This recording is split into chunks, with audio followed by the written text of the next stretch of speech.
Hey everybody, Felix Staffelbaker here. I wanted to make a video on how EOS is last, but it's going to be first. And what I mean by that is that this entire time people have been expecting Ethereum to be the dominant smart contract platform and expecting Ethereum to take the entire market share of the new smart web, the Web 3.0, the new technological base layer to the internet. And there's a lot of good reason to believe that why people would think that way, especially when you have some of the top people like, say, Mark Cuban or Novogratz, or all these people who are recently getting into crypto, saying that now they're invested in things like Bitcoin and also buying things like Ethereum as to why they think that. But when you look at the historical context of last mover advantage, you can actually come to a relatively easy conclusion that EOS, even though it had a launch in 2018 and was several years after the initial launch of Ethereum, that EOS has so much going for it and so many different aspects that actually make it more likely to be successful, is the same people, the same billionaires claiming that they think Ethereum will be the next big thing, similar to a investment of, say, Bitcoin, and the same people saying that Ethereum is going to be the one are the same people who are working close with people like, say, Raoul Pal, say, Peter Thiel, all these people who are these hedge fund type managers, all these people who have been making these macro trades and been in the macro game for a long time, since it was really popularized after the 80s.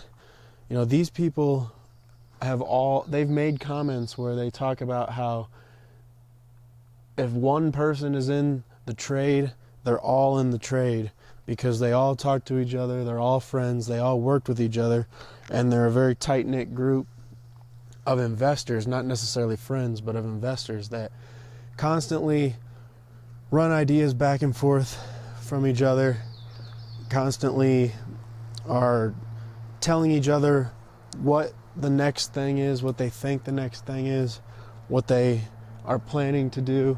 And a lot of people don't take that into consideration. They just think that a lot of these people are lucky, or they're doing things in some other type of way that would not lend themselves to explaining why they are always successful in their investments, and a lot of other people may not necessarily be as successful, especially the amount of times that they become successful. It's one thing to be successful in an investment, but it's a whole nother thing to basically always be right and basically continue exponentially expanding your wealth while other people are simply losing out on the trades. And I really think that people not paying attention to what these people are saying, and basically they're under non-disclosure agreements through Block One. If they're in on the action and in on the actual information, they're not talking about it because they've been told not to talk about it. And so that means people like the people who think that Ethereum is going to be the one that takes the cake are going to be basically all in, and then they're going to be the ones who miss out whenever everything pops off. Because, I mean, even think about during the .com bubble, Google is well known right now to be the most popular search engine, the biggest, basically a monopoly as far as search goes. But it didn't start off that way. It was released basically like 23rd, something like that. It was way down below when it came out, and it was one of the last to launch. And you know, there's something to be said about being a last mover, where you have the ability to iterate and fix all of the problems that were happening in the other platforms and the mistakes made, to where you can just come out swinging and immediately take the market share.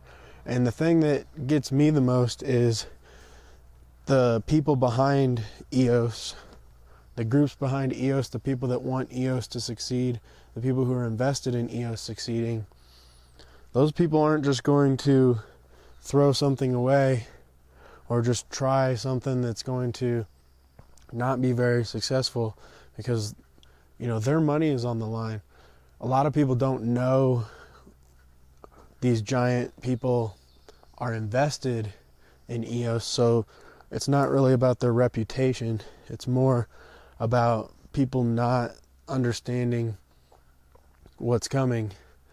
And if you're able to see what's going on here and able to understand that these giant billionaires and all these people who are invested in EOS are not doing it just for the fun of it, or just because they think, you know, Ethereum is going to be the one that succeeds.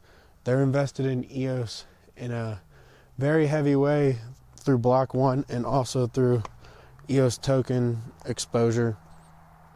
And I think that, you know, them making the moves that they are, them being under non-disclosure agreements, them all talking to each other about the trade, and a lot of people dismissing these people, a lot of people not paying attention, a lot of people thinking that they're just doing it for the fun of it, are going to miss out completely. And, you know, there's a lot of technical stuff you could go into as far as why EOS is a better investment than Ethereum. But at the end of the day, you know, there was even one of the block producers was able to do something and then offset all of the carbon emission, even though it's minuscule, of EOS for like 2 years. So out to like 2023, EOS is already carbon neutral or even carbon positive. So I think that people not paying attention to EOS and the position that it's in are going to miss out drastically. And, you know, it's called the last mover's advantage. Peter Thiel talked about that in his book. So I wanted to put that out there. Stoffel Baker out.